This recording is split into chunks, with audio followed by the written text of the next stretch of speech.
In the heart of Tokyo's bustling Ginza district, something extraordinary happens. Out of nowhere, a mysterious gate appears, opening a pathway to a whole new world. But this world isn't a peaceful one. Mythical creatures, led by warriors in ancient Roman armor, come charging out, attacking innocent people in the streets. Amidst the chaos, a JSDF reservist named Jieitai steps up to protect the civilians. With the help of the police, they evacuate everyone to the safety of the imperial palace. Itami's bravery doesn't go unnoticed. He's promoted to first lieutenant and hailed as a national hero. But the incident has bigger consequences. The prime minister decides that Japan won't sit idly by. They'll send a JSDF task force, supported by the US, through the gate to the mysterious world beyond. Their mission: to explore, capture the attackers, and demand justice. After months of preparation, the task force, led by Itami, finally embarks on its mission. But as soon as they arrive, they're faced with an enemy army, ready for battle. The tension rises as they gear up for a fight that could change everything.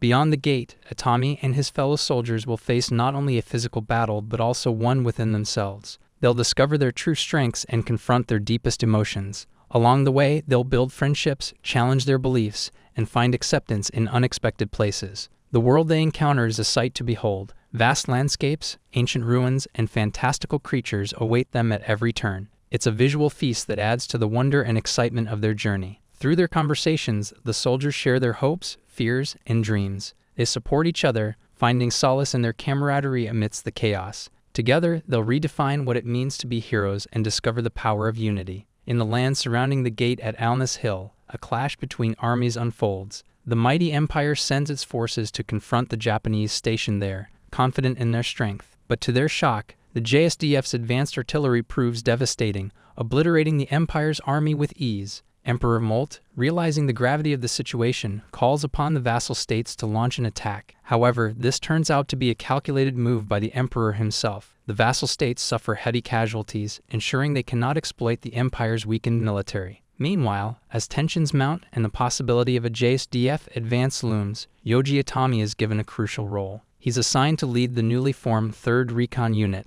tasked with surveying the nearby cities and points of interest. Itami's character develops as he takes on this leadership role, facing the challenges that lie ahead. Their journey takes them through the village of Koda, a humble settlement with its secrets. But as they continue their mission, a shocking sight greets them: a colossal fire dragon ravaging the nearby forest, leaving destruction in its wake. The conflict and tension rise as they witness the devastation caused by this mythical creature. During the chaos, Itami's compassion leads him to search for survivors. It's during this search that he stumbles upon something extraordinary: a young elf woman, unconscious and hidden deep within a well. This encounter not only adds emotional depth to the story, but also sets the stage for a deeper exploration of acceptance and strength. Taking the unconscious elf woman with them, the 3rd Recon Unit makes its way back to the village of Koda. As they arrive, they discover the villagers in a state of distress upon learning about the destructive fire dragon. Recognizing the danger, the villagers make a collective decision to evacuate, seeking assistance from the Japanese soldiers.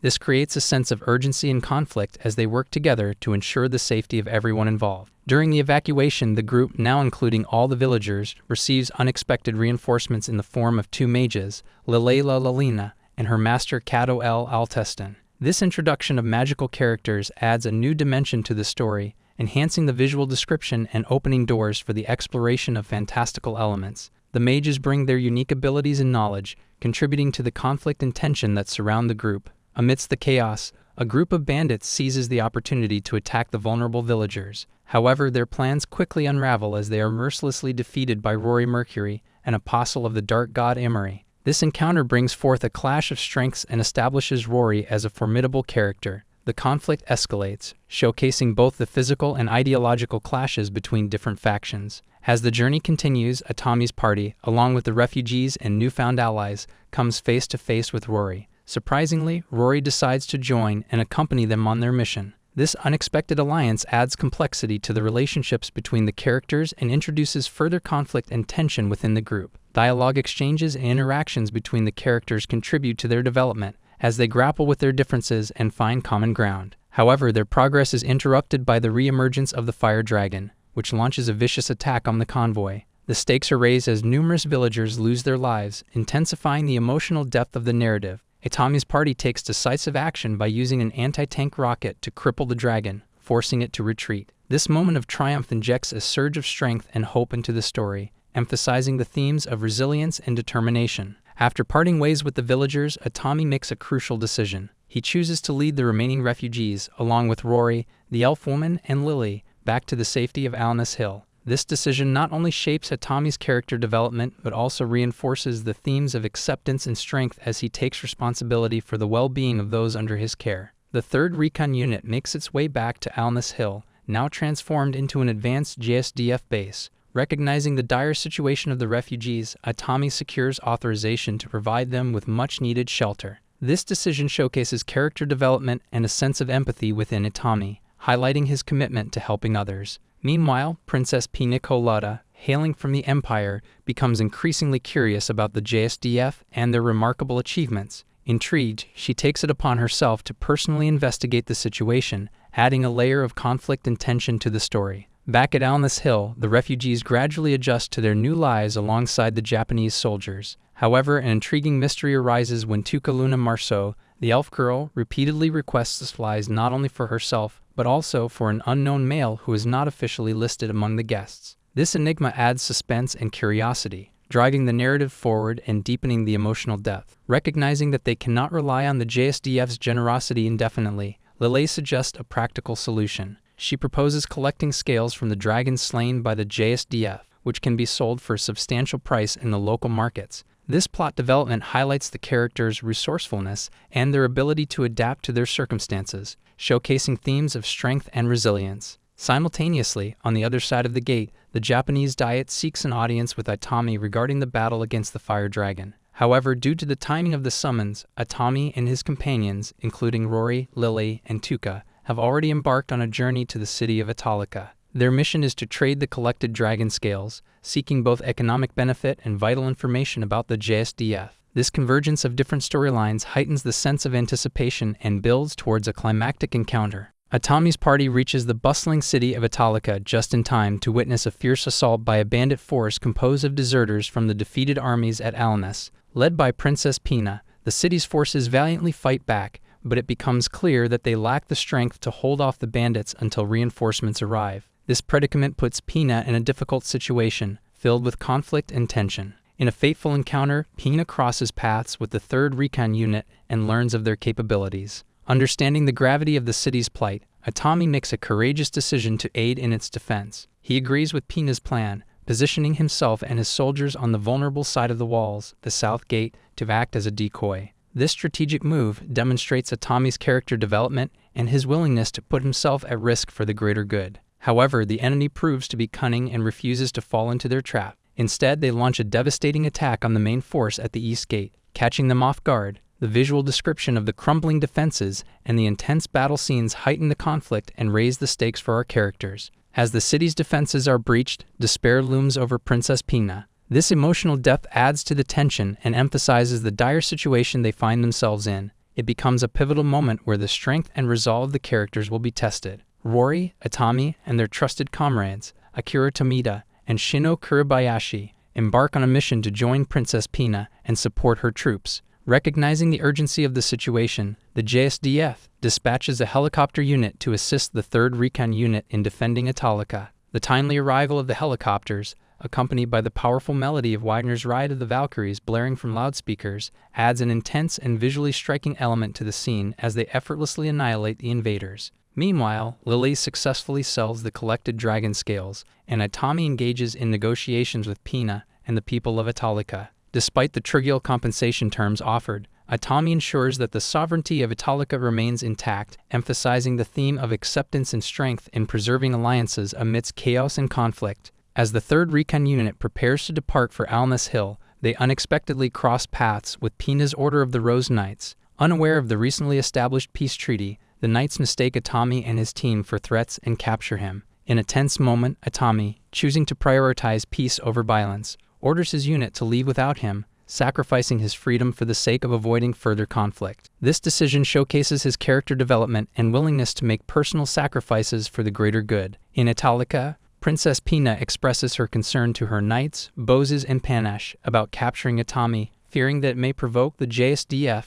and jeopardize the fragile treaty they recently established. Meanwhile, Atami receives treatment for his wounds from the formal family staff. Sensing the urgency to rescue Atami, Rory, Lily, Tuka, and some members of the 3rd Unit secretly return to Italica. To their surprise, they are warmly welcomed by the formal maids, leading to a small social gathering where they reunite with Atami. In a separate turn of events, Pina, desperate to seek forgiveness from Atami, instructs Bozes to spend the night with him. However, Bozes becomes angered when she witnesses Atami enjoying himself and seemingly ignoring her. Fearing that her actions may have worsened the situation, Pina and Bozes join the 3rd Recon Unit on their journey back to Alness Hill to personally apologize to Atami's superiors, with Lely serving as an interpreter. During their visit, Pina and Bozes meet with Lieutenant General Hazama, Atami's commanding officer, to express their remorse. Meanwhile, Atami extends an invitation to Tuka, urging her to accompany him to Japan as a representative of the special region to meet the Japanese Diet. The following day, Atami, Shino,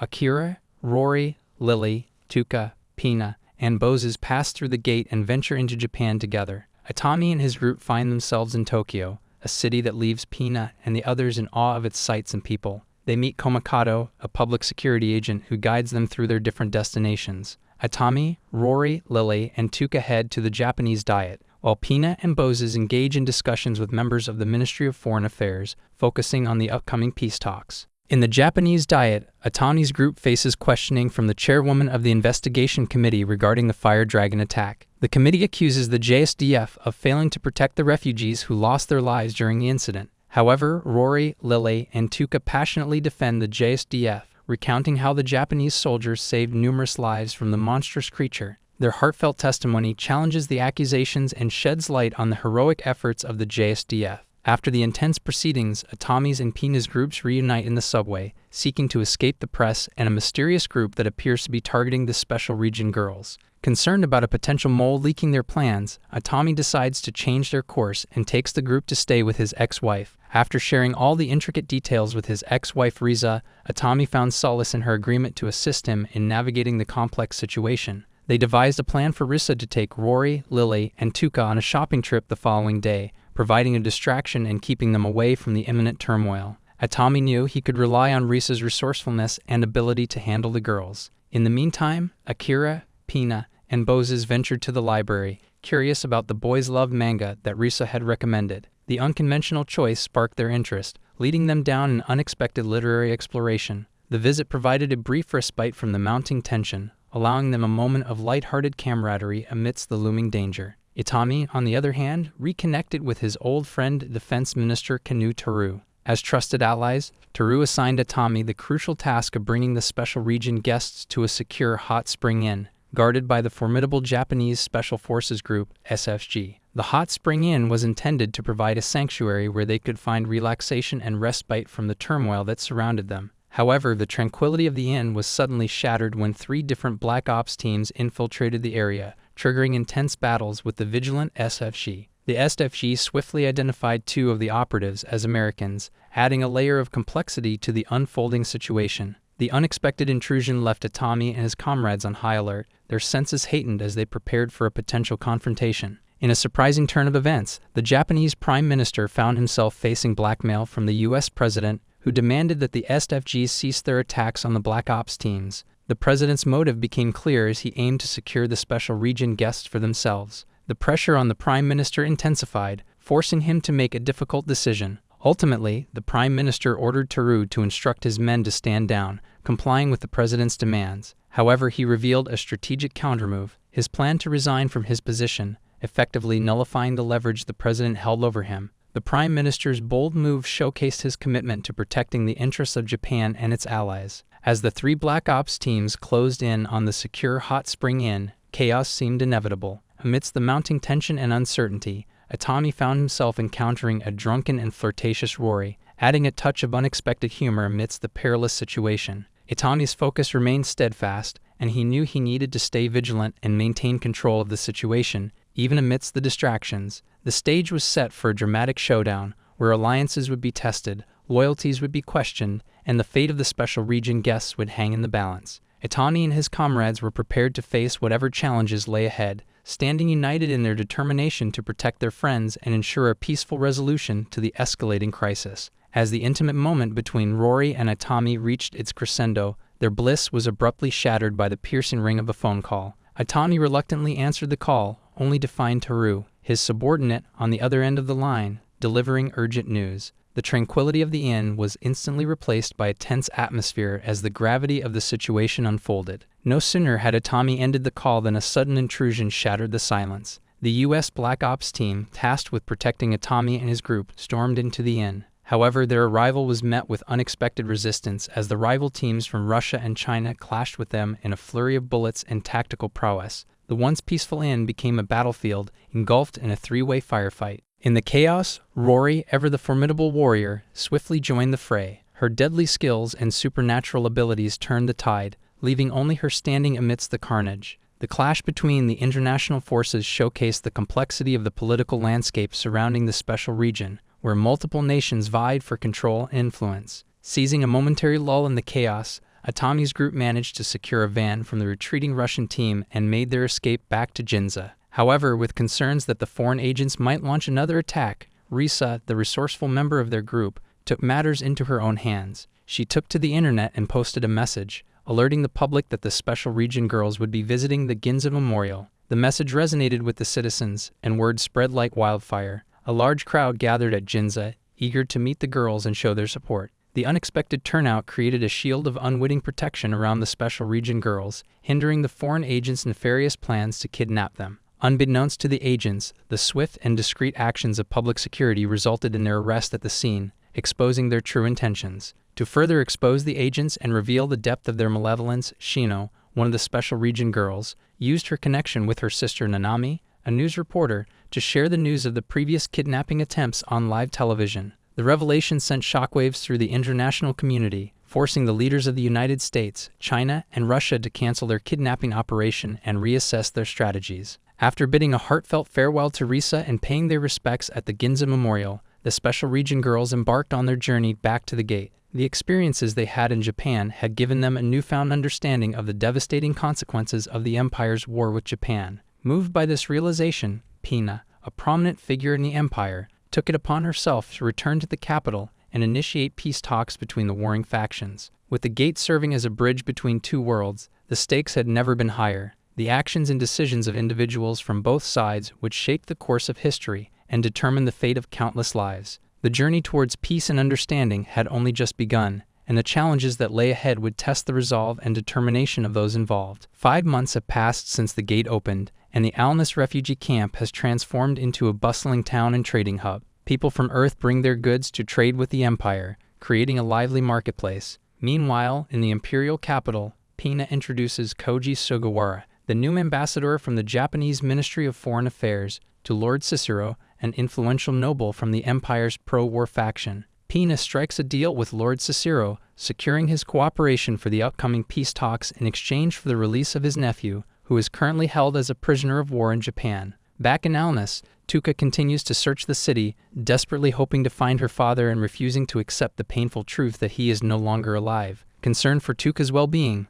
Itami and his friends gather in a tavern to discuss how to help her. Kurokawa suggests that they must confront Tuka with the truth, but Itami disagrees, believing that they cannot shoulder the responsibility of protecting her forever. As Itami and Rory engage in conversation, enjoying drinks together, their moment is interrupted by the arrival of a dark elf woman named Yao Ha-Doshi. Mistaking Rory for a child, Yao Ha-Doshi scolds Itami for giving alcohol to a young girl. Annoyed by the intrusion, Rory mischievously plays along with the misunderstanding, causing Itami to flee the scene. Unbeknownst to Yao Ha-Doshi, Itami is one of the men in green she has been seeking. She hopes to request their assistance in protecting her people, who are under attack from the fire dragon. The following day, Itami prepares to visit the JSDF's base in Alnus, while also setting his sights on the imperial capital. The narrative provides opportunities for character development as Tuka struggles with her grief and denial, and Itami grapples with his responsibility towards her. Emotional depth is explored through Tuka's persistent search for her father and the delicate balance between facing the truth and protecting her. Conflict and tension arise from the contrasting opinions within Itami's group regarding how to handle Tuka's situation. Yo finds it difficult to communicate with the Japanese soldiers, as they are unfamiliar with the local language. Her attempts to seek their help go awry when she is mistaken for a prostitute and gets into a confrontation with thugs, leading to her arrest by the military police. However, Lily, who has made significant progress in mastering magic using Earth's advanced scientific knowledge, is summoned by the JSDF to serve as Yo's interpreter. General Hazama learns about Yo's predicament and explains that he cannot assist her. The reason is that her homeland, Schwartz Forest, is situated in the Eld Kingdom, beyond the Empire's borders, as Japan is currently engaged in peace talks with the Empire. Sending troops across their borders would provoke a war and undermine the fragile peace they are striving to achieve. Devastated by this news, Yo receives sympathy from some compassionate soldiers. Lieutenant Akira Yanagita suggests that Yao should seek help from Atami. Meanwhile, Atami and his men carry out their mission of delivering goods from Earth to Pina and Hamilton, aiming to gain the support of more nobles in their pursuit of peace with Japan.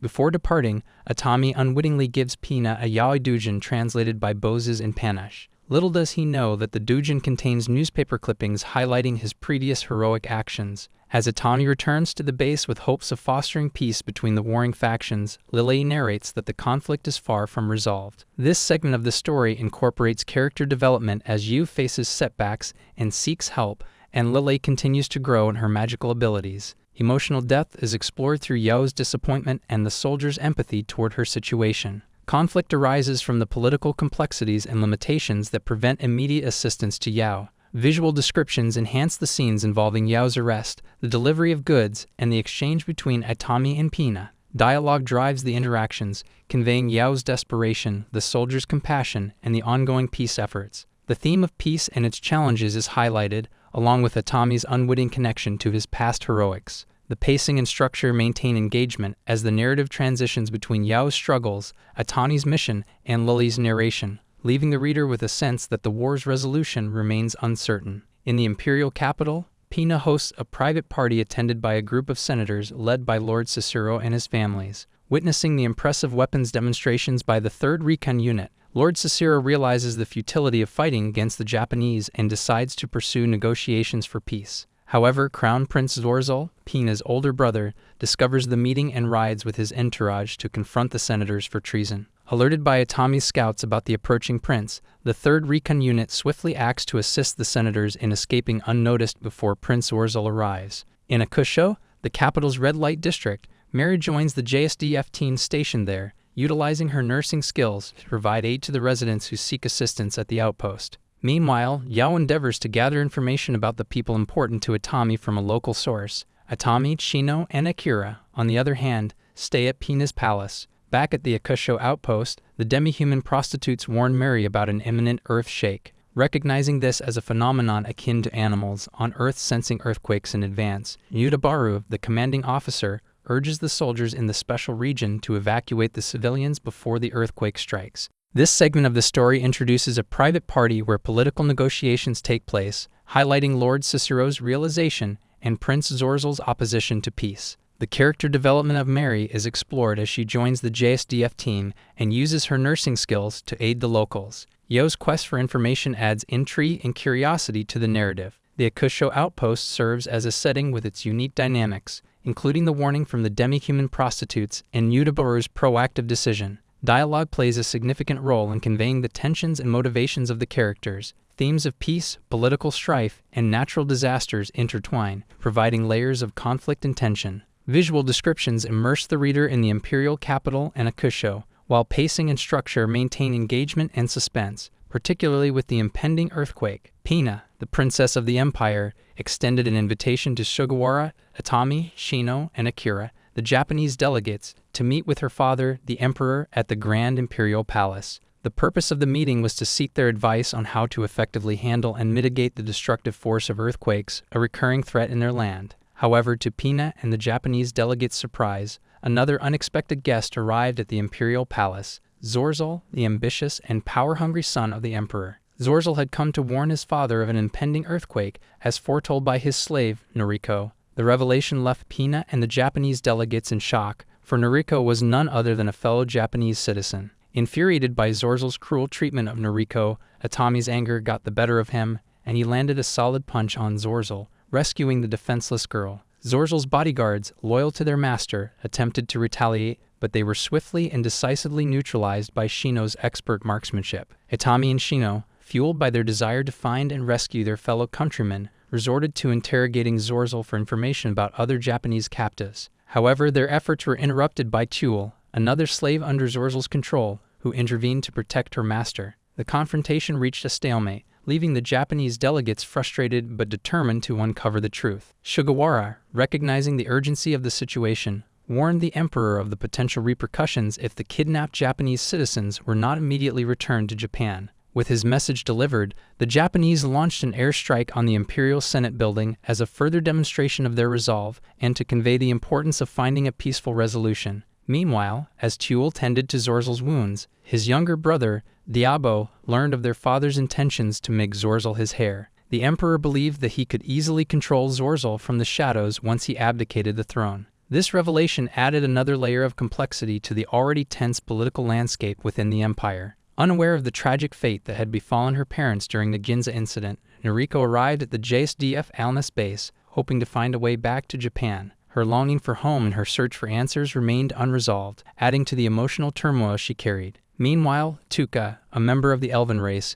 continued her relentless search for her missing father. Her quest took her through treacherous lands, but each endeavor proved fruitless, leaving her with a growing sense of desperation and sorrow. As the pieces of this intricate puzzle continued to fall into place, the stakes grew higher for Pina, the Japanese delegates, and their respective allies. The quest for answers, justice, and the safe return of their people pushed them further into the depths of a complex and politically charged world. Within the imperial capital, Diabo and Pina received startling news. Zorzel had been officially declared the heir to the throne. This revelation shook them to their core, for they were aware of their father's intentions to control Zorzel as a puppet ruler. However, Zorzel, far from being a compliant heir, harbored ambitions of his own and refused to succumb to his father's plans. Unbeknownst to Diabo and Pina, Zorzel was under the manipulative influence of Chuul, a slave seeking revenge against the empire. Chuul devised a diabolical plan to bring destruction upon the empire by orchestrating the murder of Noriko, framing Pina for the crime, and provoking the wrath of the Japanese Self-Defense Forces, JSDF.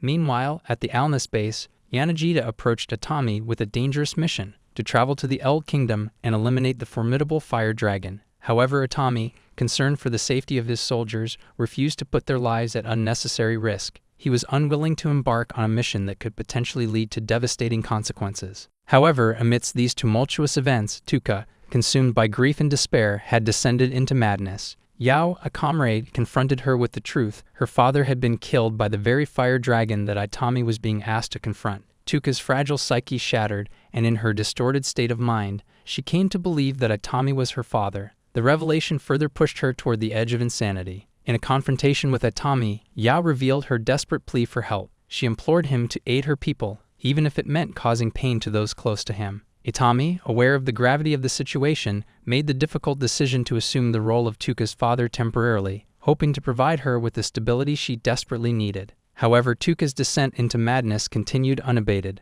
posing a threat to her well-being and those around her. Atami realized that the only way to help Tuka recover and end her delusions was to confront and seek vengeance against the fire dragon. Driven by a sense of duty and empathy, Atami resolved to embark on this perilous journey. Rather than traveling to the imperial capital with his men, Atami assembled a team consisting of Chuka, Rory, Lily, and Yao. Equipped with supplies provided by Yanagita, they set off in a Humvee, determined to face the formidable fire dragon and bring an end to Tuka's suffering. The path ahead was fraught with danger, uncertainty, and the weight of their respective burdens. Atami and his companions were propelled forward by their unwavering resolve to confront the fire dragon and bring justice to those who had suffered. The journey would test their courage, resilience, and the bonds that held them together as they ventured into the unknown. In the bustling Alnus refugee town, Dalila, a skilled warrior bunny working at the local bar, received a fateful order from her master, the Formal clan. Unbeknownst to Dalila, the order to assassinate Noriko had been forged by Chuul,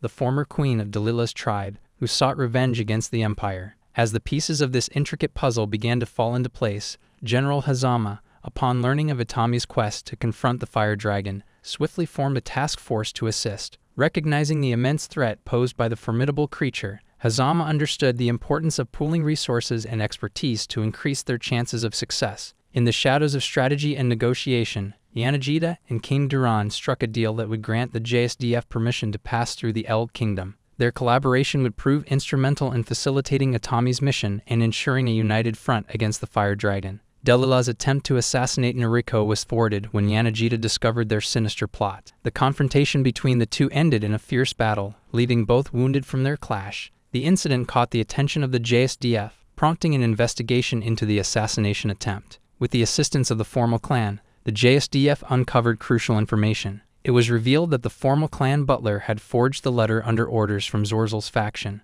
The web of deceit was untangled further, shedding light on the machinations of those within the empire who sought to undermine peace and stability. To gain deeper insights into their plans, Furuta Hitoshi, one of Atami's soldiers, went undercover as a chef within the imperial capital, skillfully maneuvering to earn Zorzel's favor. Meanwhile, Atami's party finally arrived at Yao's village, where they were met with anticipation and hope. As Yao ventured off to greet her people, Atami and the rest of the group found themselves surrounded by a group of dark elf guards, their intentions unclear. However, their predicament took an unexpected turn when the legendary fire dragon made a grand appearance, casting an ominous shadow over their encounter. The stage was set for a clash of powers and ideologies. Atami and his companions stood at the precipice of a monumental challenge, their strength and determination tested in the face of overwhelming odds. The fate of not only their own lives but the lives of those they held dear hung in the balance. Their every action was now crucial to the unfolding narrative of their quest against the fire dragon. Having successfully driven the formidable fire dragon away,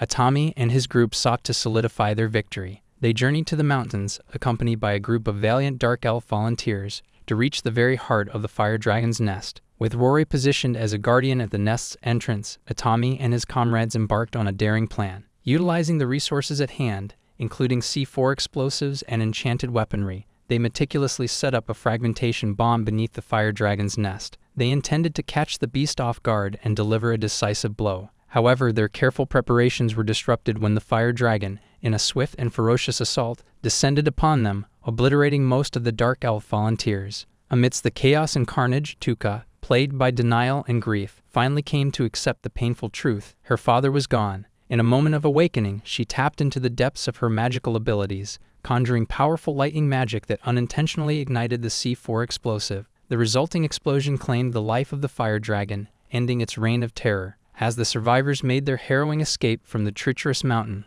they discovered Rory, the divine apostle, heavily injured from her battle with Giselle, a rival apostle. Giselle emerged from the shadows, revealing her sinister role in awakening the fire dragon. Her motives stemmed from a desire to capture Rory for her patron, the underworld goddess Hardy. Giselle had employed the fire dragon's two hatchlings as accomplices in her malevolent scheme. With Giselle's dragons in hot pursuit, Atami and his group found themselves in grave danger. However, their peril was swiftly averted when the JSDF task force arrived, unleashing their formidable firepower to eliminate the pursuing dragons. The decisive intervention of the JSDF forces forced Giselle into a hasty retreat, her plans thwarted for the time being. The events that unfolded were a testament to the courage and resilience of Atami and his comrades. Their quest against the fire dragon had not only brought them face to face with a formidable foe, but had also unveiled the treachery and machinations of rival apostles. Yet through their unwavering determination and the timely arrival of the JSDF, they emerged victorious, their unity and resourcefulness prevailing against all odds. As they regrouped and tended to their wounded, Atami and his group contemplated the road that lay ahead. Their journey was far from over, and new challenges awaited them. The shadows of the underworld goddess Hardy and her faithful apostle, Giselle, loomed ominously, signaling the trials that lay ahead. However, bolstered by their recent triumph and the unyielding support of the JSDF, Atami and his comrades stood ready to face whatever lay in their path, united in their purpose to protect their world from the encroaching darkness. Despite Atami's punishment for going AWOL during the battle with the fire dragon, his heroic actions did not go unnoticed. Various individuals, recognizing his bravery and selflessness, extended their gratitude and rewarded him for his remarkable deeds. Inspired by his unwavering dedication, Atami was soon entrusted with a new mission, one that would see him venture alongside Lily, Rory, Tuka, and Yao to scout for valuable resources. Their journey led them to the enchanting magic city of Rondel, where Lily aimed to present her groundbreaking research to her fellow mages. Success in this endeavor would secure her the coveted title of Master, a prestigious rank among magical practitioners. As the group immersed themselves in the vibrant city, they crossed paths with Lily's older sister, Arpeggio, and her mentor, Mimosa Lamer. Their presence added a sense of familiarity and familial connection to the already eventful journey. Meanwhile, in the imperial capital, the long-awaited peace talks between Japan and the Empire commenced. Despite Zorzal's seething anger over the failed attempts to assassinate Noriko and undermine the negotiations by framing Pina, the discussions moved forward. The celebration of the Fire Dragon's defeat brought a temporary respite, as the Emperor himself took delight in learning that one of their own, Lily, had played a crucial role in the dragon's downfall. The pride in her achievements swelled within the hearts of the Empire's citizens. However, amidst the jubilation, a sinister plot was set into motion. Chul, fueled by her thirst for revenge and her desire to dismantle the Empire, orchestrated a nefarious scheme in the shadows. With a silent command, she ordered the covert poisoning of the Emperor's wine, casting a shadow of uncertainty and danger over the proceedings. As the peace talks progressed,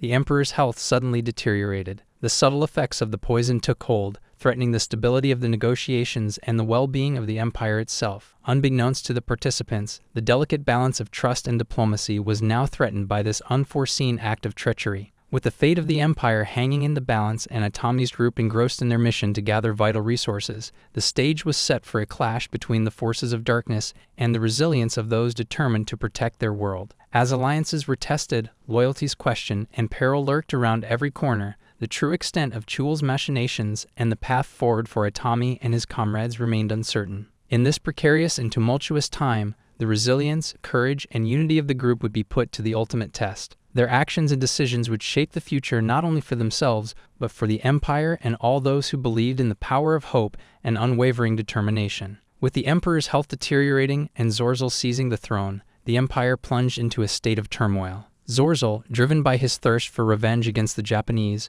wasted no time in declaring his intent to avenge the Empire's perceived humiliation. The imperial capital fell under a strict curfew, leaving the JSDF forces in Akusho trapped, and the Japanese ambassadors found themselves placed under house arrest, effectively cutting off their ability to navigate the treacherous political landscape. To Pina's dismay, Zorzal began a ruthless crackdown on the pro-peace faction, ordering their arrest and silencing any voices that opposed his vengeful agenda. As his loyal followers devised plans to attack the Japanese forces using unconventional and morally questionable tactics, the situation grew increasingly dire. Adding to the chaos, Pina's other brother, Daobo, desperate to overthrow Zorzal's reign, sought assistance from external forces in the hopes of restoring stability and justice to the Empire. Meanwhile, in the enchanting city of Rondel, Mimosa, a source of wisdom and insight, revealed a fascinating truth to Atami and his companions. She unveiled a long-held secret about the gate, explaining that every few centuries or millennia, the gods of the special region would open a portal known as the Gate at Almas.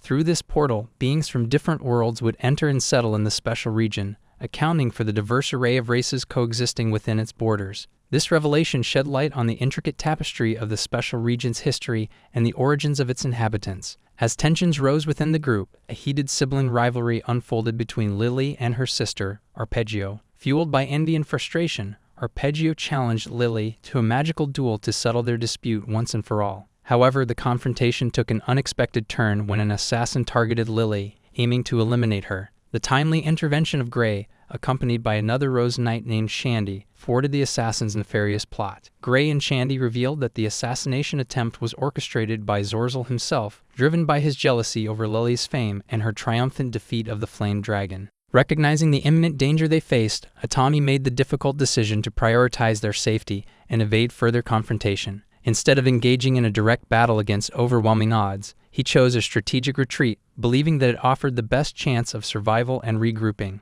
The group, guided by their resourcefulness and determination, sought to outmaneuver the assassins and find a safer haven away from the clutches of Zorzal's wrath. In the face of mounting threats and the escalating power struggle within the Empire, Atami and his companions embarked on a treacherous journey, navigating a world on the brink of chaos. Their unwavering spirit, combined with their newfound knowledge of the Gate and the complex dynamics at play, became crucial elements in their quest for survival and, ultimately, in shaping the fate of the special region and its delicate balance of power. As Zorzal's oppressive regime tightened its grip on the imperial capital, the secret police continued their relentless pursuit of the pro-peace faction, accusing them of treason and arresting anyone who dared to oppose Zorzal's warmongering agenda. The Japanese government, despite being aware of the unfolding crisis, issued strict orders for their personnel to refrain from direct involvement, including denying sanctuary to the persecuted faction. During chaos and despair, Marquis Kaisel, a member of the pro-peace faction, sought refuge with the Thierry family. However, their temporary sanctuary was shattered when the Oprichnina,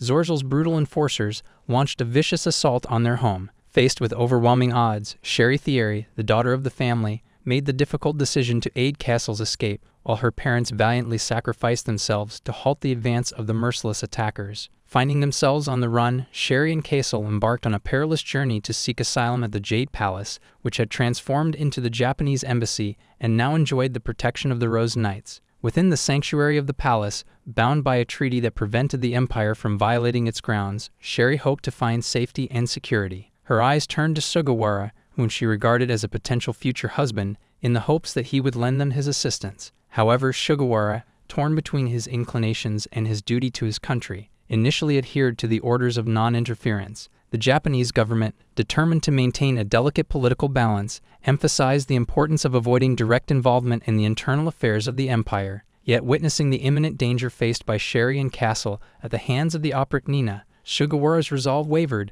and he made the courageous decision to protect Sherry and take her under his custody. As Sugawara's actions defied the government's directives, a fierce battle erupted between the Rose Knights and the Oprichnina within the walls of the Jade Palace. Despite the chaos and bloodshed, Vice Minister Shirayuri, recognizing the gravity of the situation, allowed Sugawara's intervention and immediately reached out to her government to inform them of the unfolding events. The delicate balance between political necessity and humanitarian concerns forced the Japanese authorities to reevaluate their stance and respond accordingly. In this pivotal moment, the fate of Sherry and Castle, as well as the future of the pro-peace faction, hung in the balance. The clash between the Rose Knights and the Oprichnina marked a turning point, forcing both the Empire and Japan to confront the consequences of their actions and the potential repercussions of their decisions. As the battle raged on, the delicate web of international diplomacy began to unravel, paving the way for a new chapter in the tumultuous relationship between the two worlds. Amidst the turmoil and uncertainty,